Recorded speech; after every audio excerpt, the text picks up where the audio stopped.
I think it comes back again to because we always looked at cricket as a white man's sport, and if you're walking into a side that has got 9 other white boys, Yeah. you kind of feel like I'm just a black guy. You understand? Yeah. I'd never met Alan Donald before. Jeez. Up until the first day Up I got to until training. wow. And obviously, Ulinda Zondi, who was involved Yes, at the time. sir. And he was the Cubs coach for KZN. Some people think that if you don't go to private coaching, then you're never gonna make it. Yeah. You understand? Something. If your kid doesn't like cricket, that's a long Saturday. It's long. That's a long wasted It's Saturday. long. If your kid It's doesn't long. like cricket. Yeah.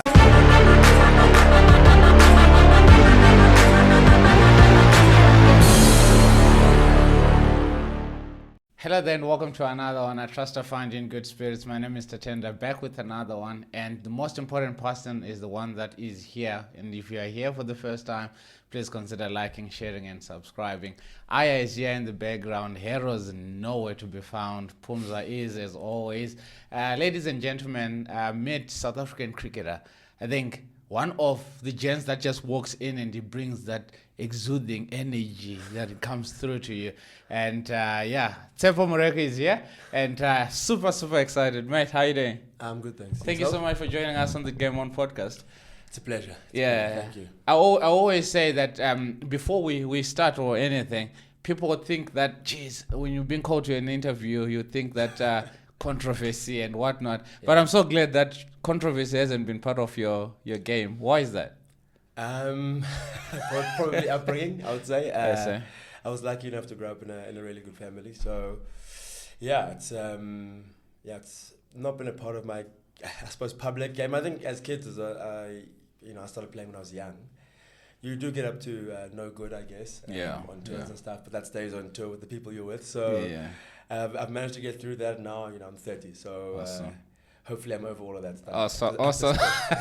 If you're in the comment section, please let me know if you know this guy. Give us all your fondest memories. If you are friends, that is, give us all the nitty-gritties of the stuff that he did when he was young. And if you've got fondest memories of him as a player, he plays for the Lions and the Proteas, please let me know in the comment section of that special over that you bowled or that bumper that you bowled or anything that is. Let me know in the comment section. Anyway, Tshepo, take me through who introduced you to the game of cricket and how old were you? And just take me through that journey in your playing coming into play. Okay, so I pretty late starter, to be honest. I was more of a football fan, rugby fan growing up. So I grew up in Durban. I went to Glen Ashley Primary School, and so that's when I sort of entertained the idea of playing cricket for the first time. But it was just supposed to be something fun to do. And when you're at these schools, these Model C schools, every term you have to do a sport. It has to be a different sport, in the first and fourth term, it was either water polo or cricket.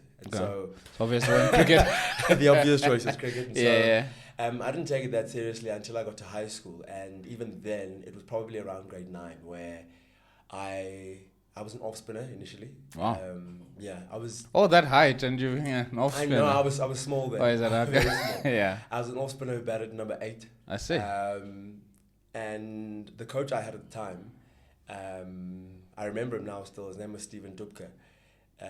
He liked me a lot as a player, and I think he made me his captain, even though I bowled filthy off spin and batted 8. Mm-hmm.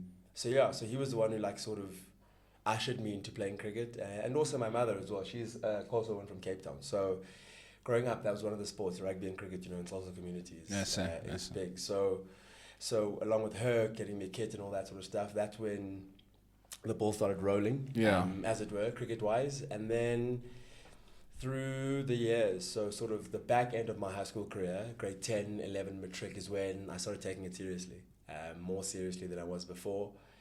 And then all the coaches that come after that along the way are the ones who sort of keep pushing in the right direction. And I had a coach called Andrew Shedlock, they call him Shedders, in Durban. And he was the one. I used to bowl, we used to have an indoor academy.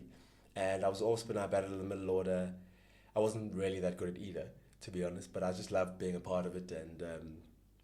And he was the one, because I used to run in it every session after the nets were done in the indoors, and I just run in and bowl bouncers to the batters. Oh, nice. Okay.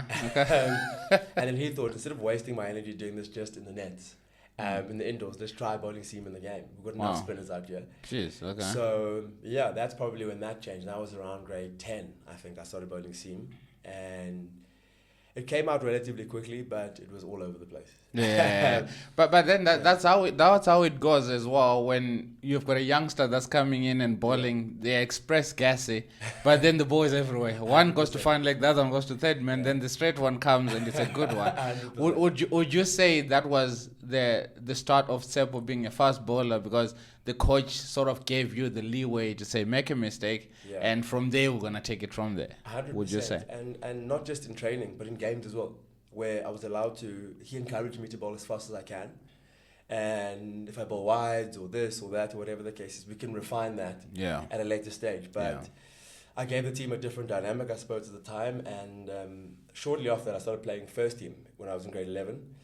And yeah, that's probably when, and I suppose you're 17, you're getting towards the end of school, and you're starting to think to yourself, well, what do I want to do? What do I want now? to pursue this potentially, What or now? whatever the case is? And so enough people, I think, who were in positions to have enough of a call or an impact on where I would go further started having a look at me. A couple of coaches in KZN, Ulinda Zondi, who was involved at the time, and he was the Cubs coach for KZN at the time. And I'd bowled in a few trials and all that sort of stuff, and again, relatively quick, but no real control. And obviously, a lot of the kids who come through that system were the ones who are sort of groomed into that. And I was never in that group of guys. But then, fortunately for me, when I got to matric and shortly after, Ulinda Zoli, he just out of the blue selected me to go to the Cubs week in Stellenbosch, and I had a really, really good week,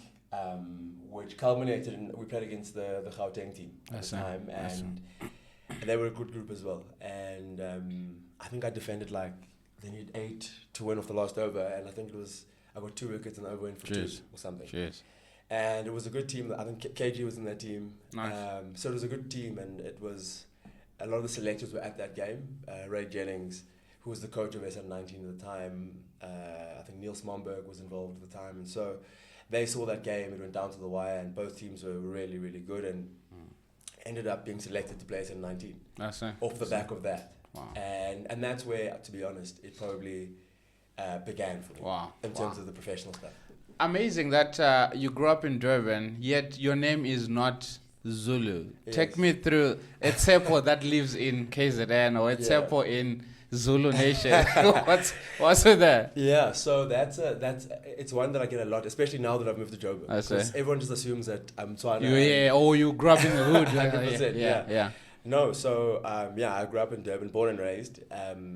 My parents, my dad is Sotho and my mother's Xhosa actually. So there's not even a hint. So they went to university together and then raised us in Durban. I've never really asked why, to be honest with you.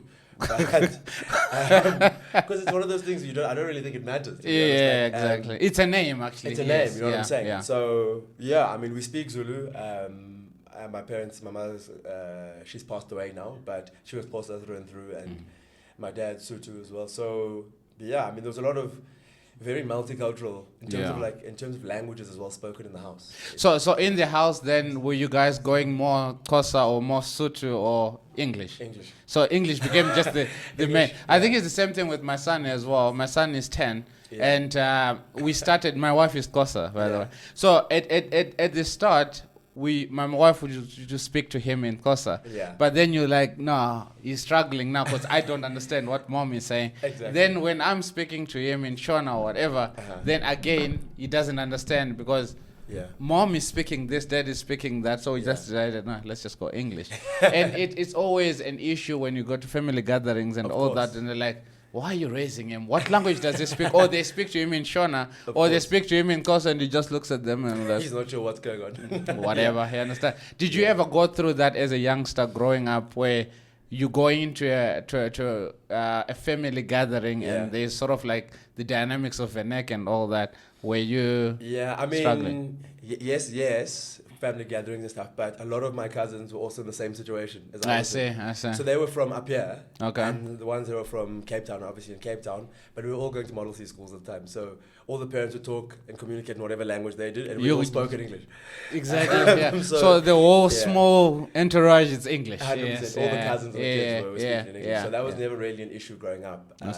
Too much, and I think because we were all going to the schools that we were going to, even at school, it's English all the time. Obviously, with friends and stuff. Yeah. At cricket training, it's English all the time with friends. So it became just like that's the prevailing language. Yeah. True. You said you started becoming serious with your cricket after grade 10. I think whenever you start seeing those results or those messages or those conversations coming through, before that, were you just, let me just do this because I love the game, or let me just do this because I'm already sporty, and sort of like there is a bit of talent, but it's more to do with I'm enjoying what I'm doing. Was that the case with you leading up to grade 10 when things are sort of like, geez, I think now it's starting to be serious? What was the frame of mind before then? And so by serious in grade 10, I meant, for me, I wanted to play in the first team. I see. So the idea of just professional cricket was so far-fetched to me in that moment. So at the time I was, at 16 or whatever, I want to be, my friends were first-team cricketers. Okay. So I want to be part of my friends. Oh, 100%. As most kids want to, you want to become a part of like your friend group, and you want to spend more time with them at school. Obviously. And stuff. So that was what I meant when I said like that was something that I was into. And cricket was never ever something that, how kids grow up and they have like private coaching from a young age. Yes, from a young age. I was never one of those kids. Like I was just allowed to, even the way I throw. Now my coach always jokes with me and like teammates. My throwing technique is like weird. Okay. It's because it isn't coached. I throw the way I throw. Like it's a ball, let me throw it. It's a stone, let me throw it. The point is to get it from my hand to the keeper's gloves. Yeah. How it gets there, I don't care. It's irrelevant as long as it gets there. It's good there, Yeah. So for me, like there was not a lot of coaching, and my growing up cricket-wise wasn't very cultured. It was just very natural, and I was lucky in that no one tried to interfere too much with my natural abilities that I had. My action is probably not as refined as other guys' actions where it's straight lines. Yet it's straight lines, you would say. Yeah, yes, you know what I'm saying? Yeah. So a lot of the coaching that I got at that age was more based on like how to think about cricket as opposed to how to be like everybody else. And so that helped me out a lot as well. So my ambitions were to just be in the first side at that point. And I always say to people who ask, like, cricket happened by mistake. Sure. The professional part of it for me. And it's... My dad always says it's better to be lucky than good. Sure. And I feel like I got lucky at the right time. Like the things that happened to me when they happened to me happened, like everything came together at the perfect time. For me, having never played, I didn't play SA or KZN at 11s, 13s, 15s, 17s or 19s. I didn't play Kokwi. The first representative team I played for was Cubs. Cheers. And the second representative team I played for was SN19. So, and that was in the same year. So it all happened for me at the same time with Ulinda, who's really backed me, and Ray Jennings, who liked, I think, he liked everything that didn't have to do with cricket, like my attitude and the way I went about it. And so, like, in that time in my career, well, I mean, it wasn't really a career at that point. Yeah. That time in my life. It was a life, yeah. It was... I met the right people at the right time. And it would be remiss of me not to mention another coach, Yashin Ibrahim, who used to be the academy coach, Dolphins academy coach, at the time, who taught me pretty much everything that I know about looking at cricket, like how to think about the game. And that I think stood me in pretty good stead going forward, even though I didn't know it at the time. It's amazing that you're saying they like the kind of person that you were over and above the fact that you've got the ball in hand or the bat in hand. And it comes back again to leadership. I think a lot of times people want to be called captains before they can start saying, okay, this is what we need to do. Captaincy starts before you're even appointed as a captain. That's what leadership does. And that's exactly what I think from what you're saying, that's exactly what happened to you. But there's a part that you mentioned that your stuff about cricket was just as natural as possible, or you just using your brains A to B or B to C, that kind of vibe, and not having private coaching. Would you say not having private coaching was because mom and dad did not believe in this craft of cricket? Because all these boys, the white boys that are going to private coaching, is because mom and dad understand what cricket is about. Yes. As black parents, to a certain degree, they didn't understand that. One, because they had work, and two, this game is too long, or three, it's just a white man's sport, it's too elite and whatnot. So would you say you're not going to private coaching was because mom and dad did not understand this game? 100%. And not just that as well, like just also like how we grow up is I'm also a big football fan. Okay. And that's something I got from my family. So all the men in my family are big football fans or whatever. So the idea of cricket being a sport that you play as a back in high school was just, I mean, I remember like family members of mine laughing at me wearing a helmet. Like they were like, "What? What's that big thing? What is that?" You're crazy. Yeah. So like it took a lot of convincing. To even get the kit. So private coaching would be a bridge too far. Oh, that's too much. 100%. Right, yeah. And I'm sort of grateful, to be honest. Really grateful that I didn't go that route. Yeah. Because I find as well, I mean, and there's nothing wrong with private coaching. I think it's great if you can do it for your kid, just to help them figure out those fundamentals earlier in their lives, in their cricket playing lives. That's great. But for me, I find sometimes that like the natural ability, like what differentiates yourself from somebody else as a cricketer, gets coached out of those kids, and coaches produce the same player.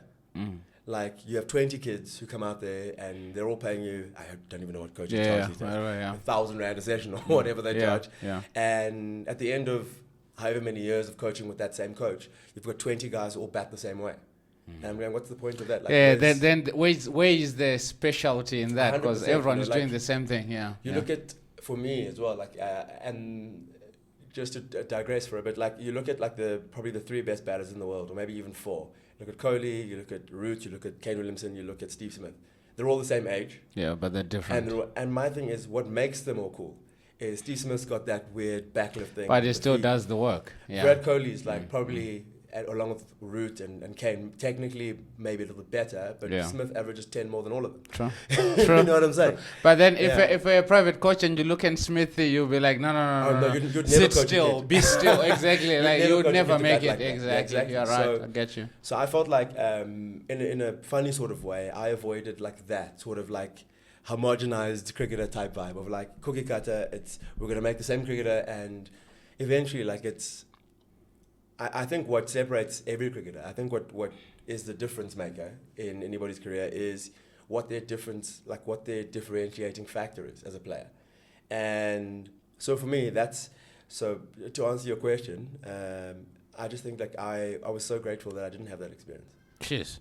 It takes a lot of maturity to actually understand that part where, yes, in as much as everyone else was going to private coaching, and you wanted to be in the first team, and that's all you needed because you want to spend time with your friends. But then to find out that your friends are going to private coaching, and I've seen a lot of boys, they want to go to private coaching because my friend is going to private coaching. 100%. And sometimes you're like, you are talented, kid. Yeah. There's really nothing anyone else is going to do over and above what you already bring onto the table. 100%. Yet here you are saying you're glad that you did not go that route, because part of the reason why you then became successful is because you stuck to what you knew best, what God had given to you, and that's it. And it's amazing how, as you're speaking to someone right now that is watching, some people think that if you don't go to private coaching, then you're never gonna make it. Yeah. You understand?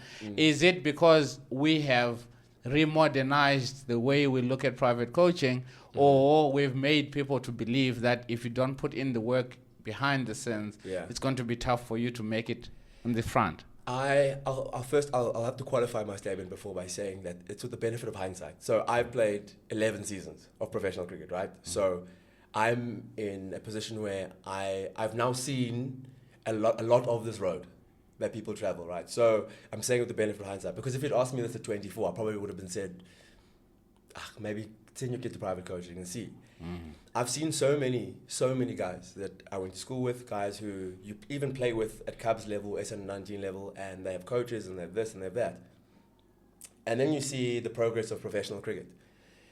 And you see how all of the guys who have made it are guys who didn't learn how to play cricket the way they would, like how people would teach it.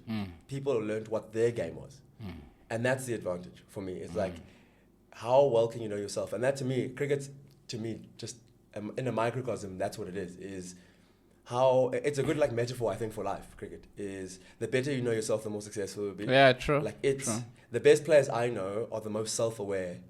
They know. Not only cricketers. They know themselves. But yes, yeah. You know what I'm saying? And so it's, because it's a game based on failure. So if you don't know who you are, good luck coming out of that bad. And you fail more than you succeed. So 100%. Definitely, if you're not sure of who you are, then Exactly. you're gonna be screwed. Yeah. Exactly. So for me, like having had the benefit of seeing like a lot of guys come and go and stay and whatever, you tend to see, and also the pressure that comes with. There's often in that net when the private coach is throwing to you, there's often a dad behind the net. Yeah, exactly. Watching, move your feet. You know man. what I'm saying? You're not listening. Yeah. And so the pressure that comes with that for the kids, I think like the best thing to do as a parent, if I were to give any advice to any parent listening or whatever, is if your kid wants private coaching and you obviously are financially able to support that and whatever the case is, do that if you can. If the kid is that driven and wants to do it. But if the kid wants to play and just enjoy themselves in cricket, do that too.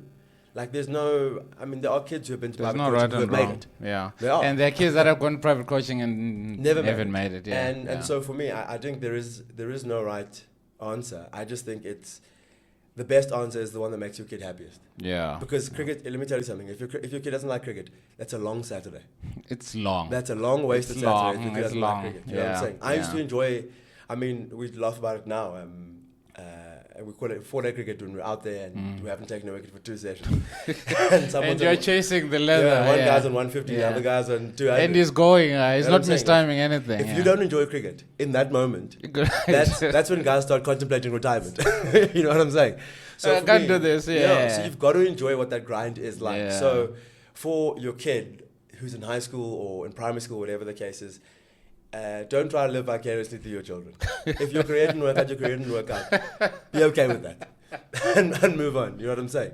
So gosh. Yeah. So I love it when we say a lot of parents, they're living their failed dreams on their children. You know what I'm saying? Like the kid cannot be a kid, a 10-year-old, a 12-year-old. Let the kid be kid. And even like it gets worse in high school. It's like you see these parents who played a couple of games for like border seconds at some point. I used to play for Transvaal. Until everyone got a knee injury. I got an injury. And I got a knee injury. I mean, how many guys I know who could have played in the PSL who got knee injuries? Exactly. Brother, Dr. Kumalo got knee injuries. He still played. He still made a name out of himself. You know what I'm saying? Yeah. So for me, that when you hear parents say that, and I'm going like, why are you doing this to your child? It's 50 over game on a Saturday in summer. The kid could be playing with his mates. Exactly. On PlayStation, running around, doing whatever they wanted to do except this. Yeah. And he's standing there in the sun for 7 hours because you want to live through him. Dad said, I played in England, I played county cricket. You know what I'm saying? And then you Google his name and you go, well... You're not there, man. Brother, what were your initials again? Did you change your name, baby? 100%. So, yeah, and that's like... and cricket's not the sort of sport where you want to be wasting people's time like that. True. Because it's a grind. Yeah. It's a real grind. It's a proper grind. And like we said, you fail more than you succeed. 100%. And if you're going to be may as well enjoy it. Because you're going to come in and bowl and you're being hit over the top every ball. And now you're thinking, why am I here? Yes. So the moment you're asking yourself, I think Jacques Kallis was asked when he retired, why aren't you playing? Because you're still at your peak. And he says, I'm not enjoying it. Yeah. And that's why we do what we do, because you love the game. You love being out there in the sun. Take me through your move from Durban coming into Joburg. This is Tshepo that has been born and raised in Durban. Yeah, well, I went to Cape Town first. Oh, you went to Cape Town, okay. Cape Town, yeah. I want the move to Joburg where... You left the family, you left what? I think Cape Town and Durban sort of more or less the same because they're coastal areas, would I say? Cape Town's much better. But it's yes. Much better. But yes. I hear what you're saying. Yeah. So coming into Joburg, it's Highveld, it's different vibes, city life, faster and all that. Take me through that move coming to the Lions. Well, so... For me, going into my last season, so I had a year left of my deal at Province, and there were, a couple of issues, as you've seen now with Corey van Zyl taking over. I don't want to go too deeply into the issues that there were at the time. And that was a big reason why I moved. Because we were with Cape Cobras for quite a while, right? Yeah, so I played there from the beginning of my career. Yeah. Did 2 years with the Titans and went back there for another 3 years. So the bulk of my career, 8 years, I think. That's it. I played at 8 of the 11 I played were at Western Province. Yeah. And I love that franchise. I've always loved it. I'll always love the franchise. I mean, the people I've met there, the things I learned about cricket, I mostly learned as a professional, professionalism, all those sort of things, by the players I played with over there. But yeah, the move to Joburg it happened pretty quickly. So I think the season it ended not this past season, the season before, 23, what we just played now, 23, 3-4, yes. 22, 23. 2-3, okay. Ended, and we lost the game, a home game, at Newlands to the Warriors. And there were a lot of issues with contracts at the time, with a few people, and I hadn't really signed my contract, but I went to one holiday, and we weren't quite agreeing. This is the part about sport that nobody teaches you, or about cricket. You start playing cricket because you love it, and then all of a sudden it's a business now. It is business, and it stops being about bowling. It's not about enjoying it. It's what's coming out of it. Yeah, 100%. And so there were a couple of contract issues that we had with Western Province, because my initial intention was to stay there. But then I looked at the landscape, and I got a few offers from a couple of teams, and then I got a call from John Olifright. Him personally, and he said to me, I think your agent says to me you're interested in potentially coming to Joburg, and they'd been asking me for quite a few years. Wow. Okay. So eventually I was just like, yeah, I would be interested in that. And my agent called me and said, like, have you spoken to John? I said yes. He says, what are you thinking?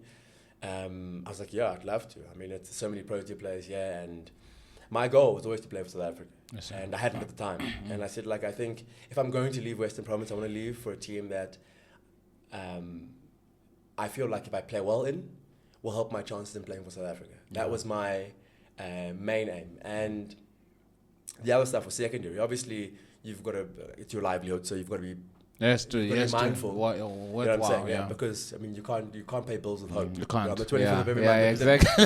The landlord is asking exactly whether you got a 50 or you got a 5. Whether I'm happy or not happy, whether I got a 5 or not. Still, yeah. You know what I'm saying? Debit order still come off. Yeah.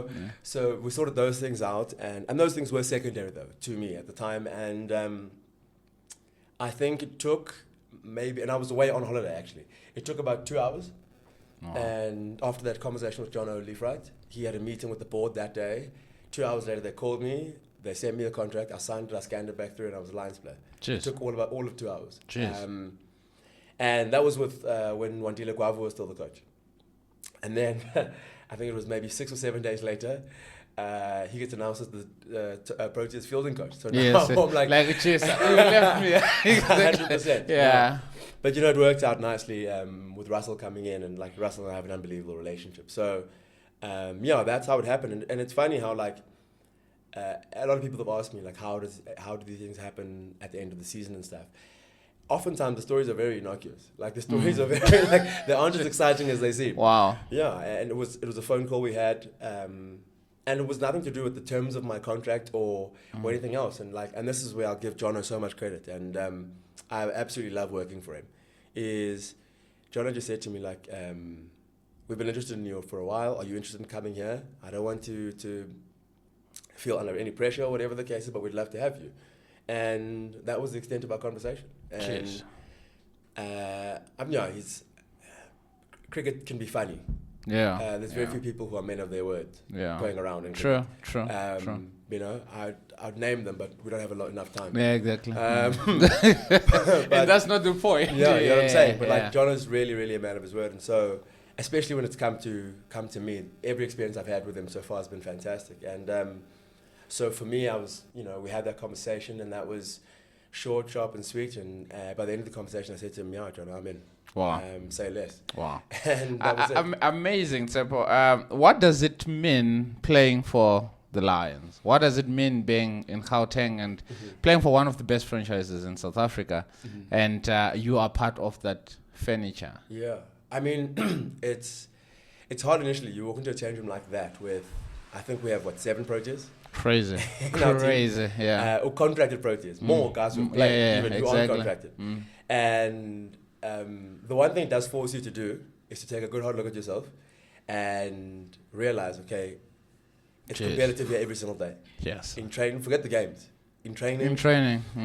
Because at the nets I'm bowling to, and you guys swap or whatever. In the one set I'm bowling to Temba, in the other set I'm bowling to Rassi, in the other set I'm bowling to Riza, and the next set I'm bowling to Ryan Revelton. Insane, yeah. So there's no respite. You're bowling to quality players who are international, stalwarts in some cases, and so all of your standards have to improve, because you don't want to be the guy who's come in here and you aren't at the standard. So it forces you to improve. And that's for me one of the greatest things. And also in terms of the expectations, the people that sign us and who put their faith in us, they do so, and I won't lie, we're pretty well remunerated, but there is an expectation that comes with that. Is they bend over backwards for us to make sure that we get everything we need. And so our responsibility is to go out there and perform, and to win trophies. And I'm glad after the season start this year, we thought it's been amazing. Exactly. But now towards the end of the season, when we have 2 trophies, has been it's great. Worked. So we've repaid the faith somehow. That like they say, to whom much is given, much is expected. 100%. So yes, remuneration is great, but then it's just not a matter of I've got this money and things are amazing. You can't be on a big contract and not win a trophy. You can't. And that's. But also my thing is like that. I enjoy that challenge. That's the business we're in. We're in the outcomes business. True. Unfortunately, like sometimes it's players when they're preparing for games or when they're playing just in general can sometimes focus on outcomes too much. That's better to focus on the process. But at the end of the season, the way we measure whether we're successful or not is not about how many 50s this one guy in particular. It's about the trophies or how many hundreds he got. It's a team sport. It's not tennis. The 11 of us who take the park on any given day in a final, how many trophies can we win? So we were able to win 2 out of the 3, which is great. And it was a great first season. To be a part of that group was fantastic, honestly. What does it mean to you as a fast bowler? And you grew up knowing Alan Donalds, you grew up knowing all these big names, and to sit next to an Alan Donald and have a drill being set by an Alan Donald and having feedback session, Alan Donald. How does that, what's going through Tshepo's mind, knowing that this is the Alan Donald? I don't even know if I can describe the feeling. I remember seeing him for the first time, because it's weird in cricket, if you play long enough, you'll end up meeting a lot of your heroes somehow. Like, one way or the other. Yes. I'd never met Alan Donald before. Jeez. Up until the first day of training. Wow. And obviously, one of the greatest of all time. And to me, I don't know that I've still processed it. Yet. I'm yet to process that. Jeez. And it's not just like setting drills, but having one-on-one conversations with him, coming to me on the bar. Even that's weird. In games, I find myself, and I probably shouldn't be thinking this in the game. But I'm at fine leg, and he comes to me in the game, and he's like, Moreki, what do you think about this, whatever? And I'm looking at him going, it's Alan Donald. It's Alan Donald. This is so mad. You're asking me what's happening. You know what I'm saying? Yeah. And so, that's just that's the ultimate privilege, I think, as a player. Is to get to pick his brain every day. And not even just in those moments. To me, the moments I appreciate the most is when we're sitting in the viewing area and we're batting and we're assessing a session of bowling that we did before we bowled a team out or whatever the case is. Just talking to him about the way he used to think about bowling. Having those conversations for hours on end is, that to me is those are the moments that are priceless. And it's essentially like an in-person podcast without the cameras and without the you know cameras what I'm saying? And the microphone. And you just hear the stories, and the stories are the best. Because I'm a bit of a cricket nerd. Yeah. So you're asking those questions. All the Atherton stories, and all that sort of stuff. I want to know what the details were. So for me, that was it's just been such an unbelievable ride. Wow. And even with, I don't work with him as much. He'll hate me saying that. It was Hash. I was gonna say the same thing as well. You got Hash in there, you got Russell Domingo as well. The whole coaching stuff is just it's amazing. And I think it's gonna sound like blasphemy, but with Hash it's different because we played together. So I played with him at Western Province, so it's a different relationship. You know what I'm saying? You were players together. Of course, I remember meeting him for the first time as a player. And we were on the same team. And I remember going, this is insane. I'm playing with Hashim Amla. What am I doing? Yes. Where am I? Pinch yourself. Exactly. Why am I here? Exactly. Yeah. And so Hash is someone that I have a great relationship with. weirdly, we go to dinner quite a lot, actually. Wow. Wow. And I suppose it's because he's not from here, and Yeah, I'm not because so from here, you whatever. you both here and you'll sort of feel like no, we are 100%. visitors. And there was a yeah. pre-existing relationship prior to us both I coming see, here. But I he's one of the best human beings. He is as advertised. Wow. You know, he's one of the best human beings I've ever met. And yeah, just those guys as part of like the coaching group. And then Russ is, I mean, he is, how would I describe him? He's like a football manager. Like he's very good at getting to know people. Okay. Like that's a very good skill of his, and he's obviously a really good coach. But like he's, and I may be saying this, I might be biased because we have a great relationship with Russ. But yeah, no, that coaching staff has been so great to work with. They've been unbelievable, and you know, I was never a fan of Joburg, if I'm perfectly honest. Wow. Okay. I'm a coastal guy. You know? So you I prefer. I like the option of the beach. You know? Oh, so, okay. not with us. Yeah, Like wow. I'm not going there all the time, but like I like the option. It's there. Yes, And it's so, an option. yeah, I was a bit apprehensive moving to Joburg, but to say that I've enjoyed it would be the understatement of the year. I've loved it. Wow. I've loved living in Joburg. Wow. Yeah. Wow. Tshepo, when you walk into a Lions setup, or even if it's Western Province setup, and you've got Protea players, and here you're coming in and aspiring to play for the Proteas, and you then did well done on that. Thank you. Isn't it natural to diminish yourself because you feel like, nah, I'm not good enough, or I'm not. These guys are better than I am because that one has got a national contract, that one's got 100, that one is done this, that one has done that. Yeah. Isn't it natural for a human being to sort of like diminish your stature or your natural abilities in that case? Did you ever feel like that walking into a changing room and you're thinking, yo, what am I gonna say? What am I gonna add on to this? Because these guys have got it all figured out. That's a great question. I mean, I've had an odd relationship with that feeling as well, because that feeling comes and goes. But anybody who knows me, like personally or cricket-wise, would tell you that there is a delusional level of confidence that you have to have, I suppose, to follow your dreams. Because that's scary. Because the flip side of following your dreams is failure, I guess, and that's what people think about. That, and I'm not kidding, that never even entered my mind. Like, to me, the way I look at it is like, we compete against these guys every single year. Obviously, they're great players. But yeah, for me, I looked at it as, I think I should be there. Yeah.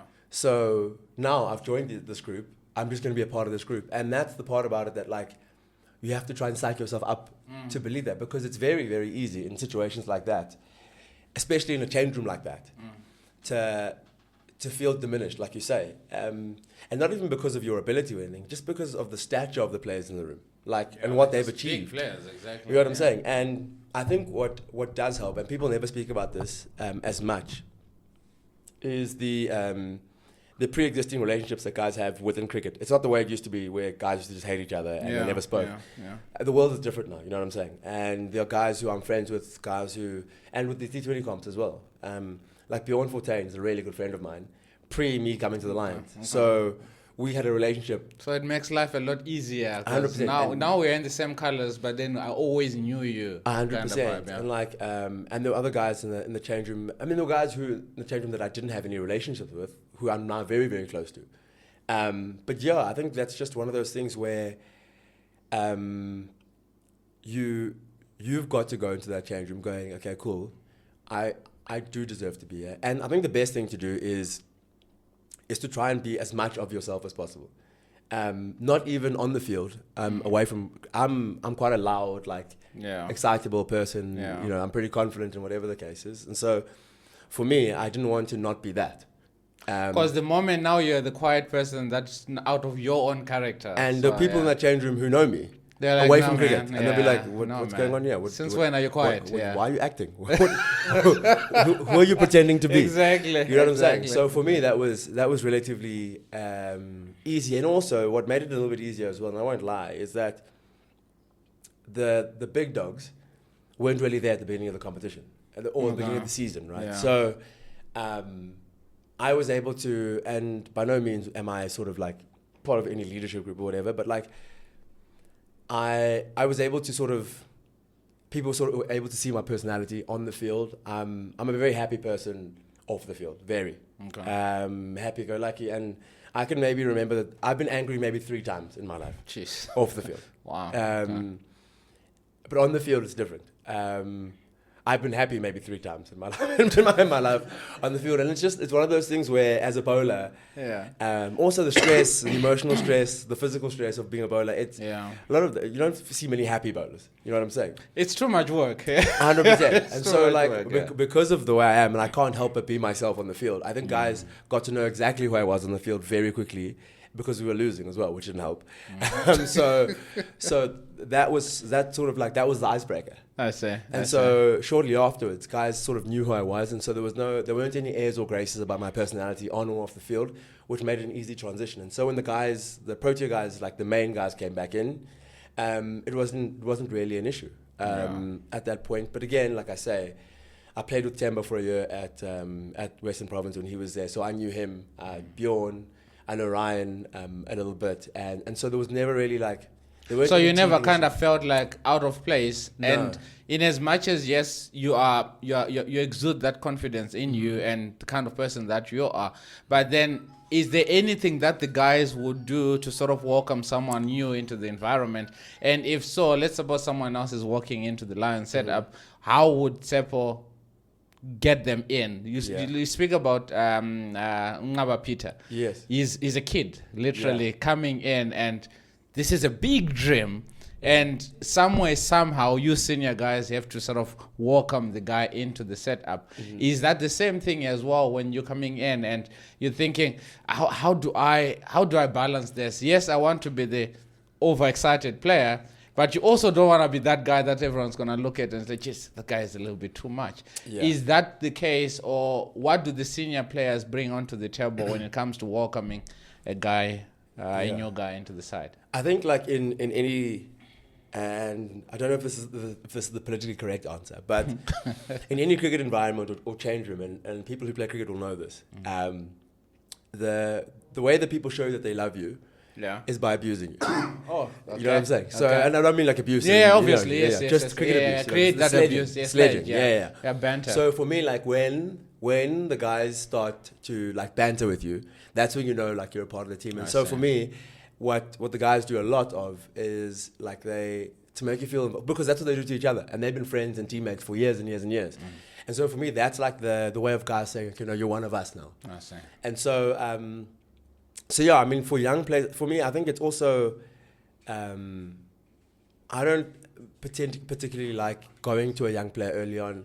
They must feel that feeling of being in the change room and like feel out because we were a big group last year. I mean, I think we had north of 20 players in our squad. You know what I'm saying? So it's hard to like, every squad's 50. I was lucky I was in every squad, but like, there's guys who are always either on the periphery or not in the squad altogether. Yeah. And so I think it's hard to like keep everybody happy in that regard. But when a young player comes in, and Ungaba is a great example. He was around the group during the one-day stuff. I think he played one 50-over game.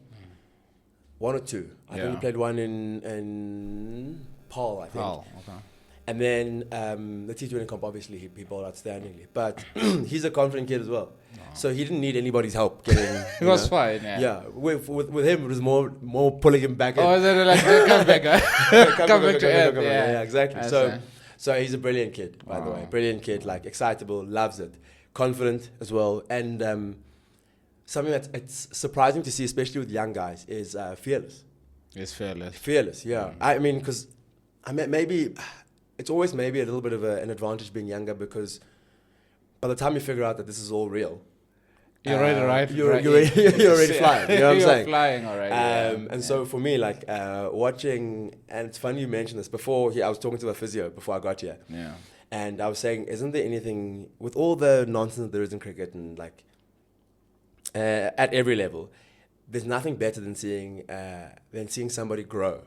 Wow. In front of your very eyes. Wow. Like to see him, I played his debut match in 50-over cricket. I played his debut match in T20 cricket. Yeah. And after however many games we played, it felt like we played 70 games. Jeez. It felt like the Premier League.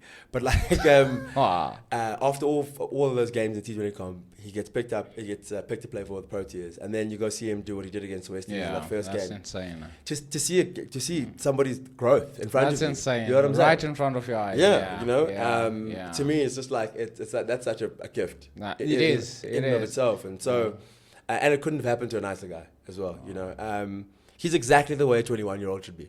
He's exactly the way a 21-year-old should be. We had him on the show as well, and the way he is, Grootman, he's so respectful. He's amazing. Don't be tricked by all of that as well. I'll just leave that there. Okay, we'll leave it there. We'll leave it there. No, I love it. Yeah. He's a good dude. I want to go back to the call for you making the Proteas side. You guys are going to New Zealand. Mm-hmm. You get a call from the selectors. Yes. Weeks before, whatever before. Take me through that call coming through. You take that. But you're going to New Zealand. So it wasn't a call. So funnily enough, this is how it happened. So the Proteas were playing against India in the Boxing Day Test match. I see. In Pretoria. And the SAA side was playing against India A, which turned out to be the India one-day side that had just played to the Proteas the week before, basically. Okay. And we're in Benoni playing that game, but we're staying at the same hotel as the Proteas in Pretoria. Cricket South Africa. Cricket. Yeah. Anyway, so we're at the same hotel, and the morning of day one in their game in Pretoria, the weather's pretty good, and the weather in Benoni is nonsense. It's standard Benoni weather. And so we're at breakfast together, and Shukri Conrad walked up to me, and they were about to go to the test match, and he just sat down when I was having breakfast, and he just said, you're going to New Zealand. Congratulations. And they'll make contact with you about details at a later date and time. Got up and left. And your mouth gets dry, literally. Literally. And I mean, my mouth was open from the time he started speaking. And then he walked out, my mouth was still open. I was like, what? Yeah. But it was more of a joke as well, because I've got a really, really, really good relationship with Shooks. He's coached me for a long time. My first, I think from 2015, with SA merging with the National Academy and stuff, and we've, I'll probably say the coach I'm closest to in cricket. Wow. So it helps that he's the national team coach now. now. It really does. And so that was the extent of the conversation, and I remember we weren't allowed to say anything until the team was announced, whatever, to friends and family. Yeah. But I'm sure I can say this now. The statute of limitations is passed. It's way past. The first thing I did was I called we've got like a family WhatsApp group, and I just said like everyone has to shut up about this. But so that was great, and it was that sort of feeling, and then there was a few other guys in the SIA squad, that team, who also were selected, obviously. And I remember we got to the ground and like people were just looking at each other, like trying to figure out, do you know exactly? Did you make it? Exactly. Do you have any information? 100%. And so people were just looking at each other. And what made it worse is it rained all day that first day. So guys just sit here. 100%. So that was that experience. And I think it was announced on the last day of that A-side game, because the Proteas beat India in, I don't know, in quick fast. 3 days or whatever the case. Dean got that 100. I was in Zimbabwe at the time. I lost my sister, and they were playing at Supersport Park. That game. So I remember chatting. Dave Bettingham is a very good friend of mine. We played SR19 together. And I remember just asking, because he got 50 in the test match. And I remember asking him after the test match, I was like, do you speak to Shooks? And he's like, I did. You did? And we just first bumped and we just kept it moving. But how was that test match though? From an experience point of view, I mean, for you, it's hard to find an experience that's better than that in my cricket playing career. In terms of like a teaching moment, in terms of understanding like what the standard is, in terms of just pure joy and like realizing a dream. And obviously it wasn't the first team or whatever they want to call it, but like those test caps still count the same. They still, you know what I'm saying? So like the proudest moment of my career by a distance. And you know, I remember the first day of that first game at Mount Maunganui, and Shukri Conrad coming to me and saying, "You're opening the bowling." This is about, the game starts at 11 a.m. there. Okay. And this is probably about 20 past 10. Jesus. And we're in the warm-ups or whatever. So it's like, so go pick a ball. So me and Duan Olafia, we go have a look at some balls or whatever. And then at about 10:30, we're getting like finished up with warming up. And it still feels like a game of cricket. There's a lot more people. Like, because normally in a 4-day game, in a franchise no game, one comes, for warm-ups. Yes, yeah. There was about 5,000 people there already at warm-ups. Sure. You know what I'm saying? So, but it's again, like you realize in that moment, you go, oh, this is a test match. Yeah. So it's real, yes. Yeah, and so we walk up, and what made it was, I think, Kane Williamson's like first test match at his home ground, and like, so the crowd, of course. the crowd. Yeah, and so we walk up to the change room, and then like the moment is like you're starting to put on like the test kit, and then that with your number and with your name and your number, yes, and like, and then you put on the green hat, and then it's like you see on TV, it's like handing you a child, to go sing national anthems, and like that's when it becomes like, wow, this is real, and I'm opening the bowling. Sure. And by the way, we've won the toss and chosen to bowl first. Okay. As well. So like it helps you from a bowler's perspective as well. Let me get it over and done with. Yeah. And so obviously then, I think Duan bowls the first over, goes for one or whatever. And I remember the feeling vividly. I was standing on top of my mark, thinking to myself, okay, don't bowl, no ball. Just get the ball, just land it on the pitch. That's how nervous I suppose you get in that situation. And so, and your heart is beating. Oh, you could probably see my shirt moving. Yeah. So top of my mark, run in, let the ball go, and it's weird because people ask me now how it felt out the hand that first ball I bowled. It felt as good as any ball I bowled that season or this past season. And nip back, hit the guy on the pad, appeal, the umpire gives it out. Then that felt so weird. Like it felt like I was like watching myself in slow motion. Yeah. It's weird, yeah.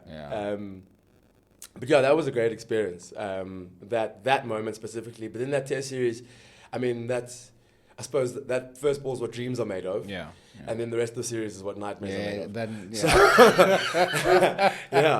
What's that Meek Mill album? Dreams and Nightmares.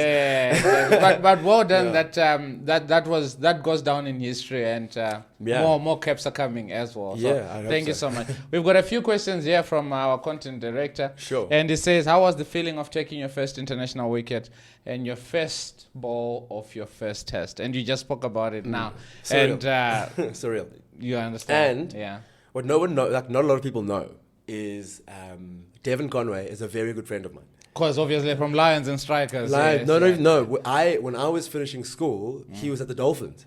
I see. So Graham Ford was the coach of the Dolphins at the time, and Graham Ford signed him from the Strikers to the Dolphins. To Dolphins, wow. So we were at university together for 3 days. He stopped coming. But 3 days. We sat next to each other, myself, him, funny enough, and Tabrei Shamsi. Wow. Yeah. Wow.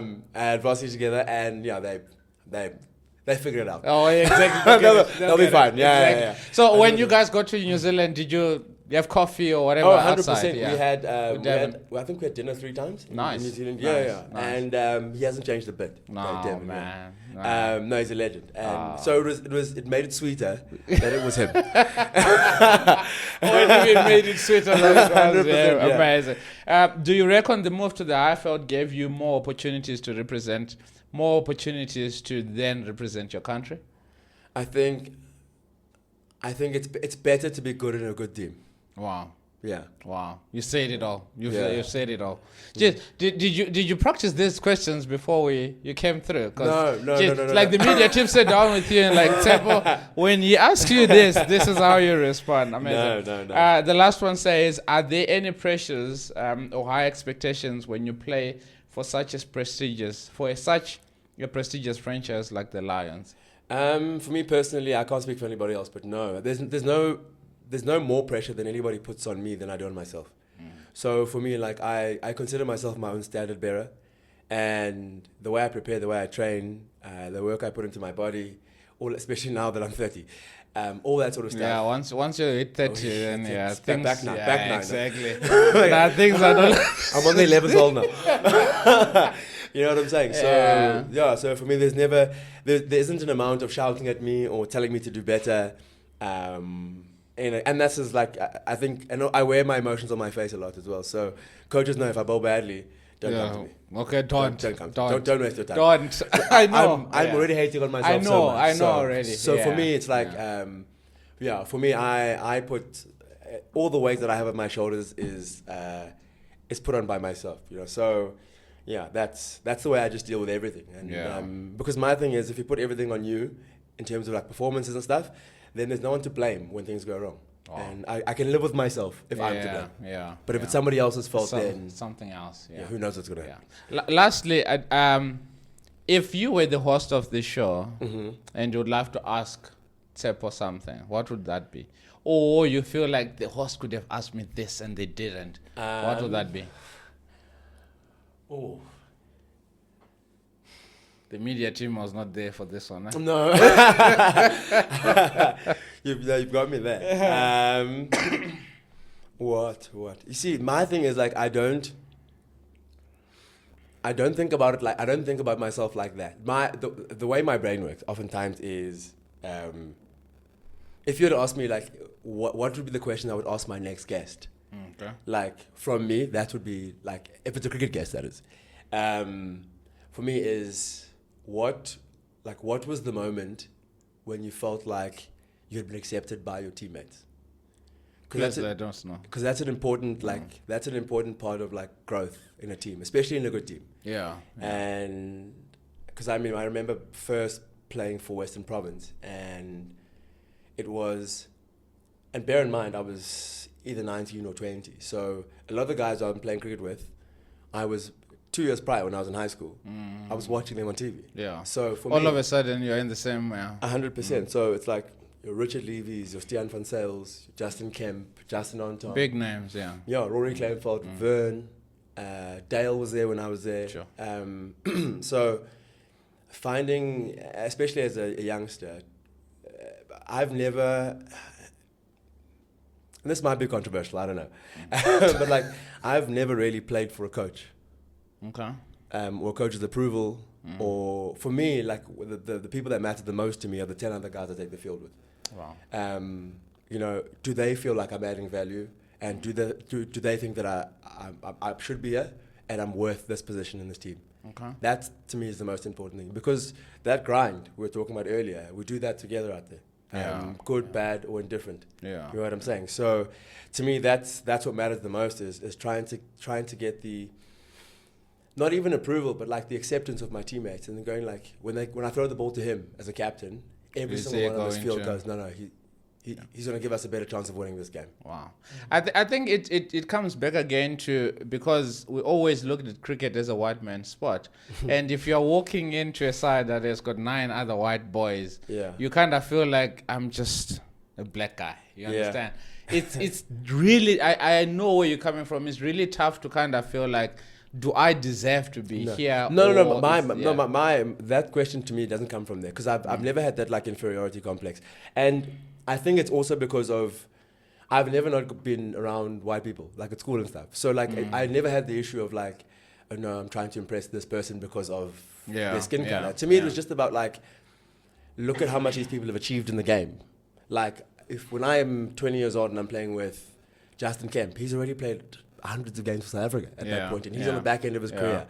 And all I want to do is show him that I should be here. I can. Wow. I should be. I hear you. I want to be on the same field as you because of how much they've achieved. And often, like as a player, young players especially, that's what you want. You want the really good players in your team to go. Like, wow, this boy. This boy there's something good. 100%. That makes you feel better than any 50 celebration or any coach patting you on the back. Is when someone who's your contemporary goes, no, you can play that ball. Can play. You can jaw. Yeah, you can jaw that ball. Tshepo, you've been amazing. Thank you so much for taking your time and having chat. Jeez, you're chatty, bro. I love it. I love it. Thank you so much. And with the season coming and the off season, I understand you guys have got a fast bowlers camp coming up. Yeah, back to work. Back to work. It never stops. 3 weeks off. Back to work. It never stops. It never stops. What can we expect from you going forward? So I'm not entirely sure what the schedule looks like off season now with A-side stuff and the test stuff and whatever the case is. Hopefully I'm involved in either one of those teams, and I'm sure, I mean, we don't even know the dates yet, so we'll probably all find out at the same time. Later, or probably, yeah. Sure. And then, the season starts off this year, I think, with T20 cricket, which is great. That if there was any, I really enjoyed my season. It's one of the better seasons I've had, but if there was any sort of part of the season that I was upset with myself, was not showing as much consistency in T20 cricket. And so that'll be an opportunity at the beginning of this coming season now to put that right. Yeah. I've always enjoyed T20 cricket, and I haven't played it in a while. But yeah, that to me is like the goal this year is to, do something in that format and hopefully be involved in SA20 when that comes along. Yeah, awesome stuff. Awesome. We'll be here cheering and rooting for you and making sure that all good things happen to you. No injuries, nothing. No, yes, please. Yeah. So, thanks, my brother. Appreciate it. Thank you, man. Thank you very much. If you're still here, please consider liking, sharing, and subscribing. We had a guy that chats up a storm. People always say that I chat, but this guy, I think he takes this trophy. Anyway, thank you so much. We'll see you guys on the other side. Take care of yourselves. Be safe. Have a good weekend. Don't drink and drive. Do all the nitty-gritties to make sure the next person is a better person than you found them. That's how we are doing. That's how you guys need to be doing it. And from me and Tshepo, thank you so much. And the guys behind the scenes, love you lots. Cheers for now.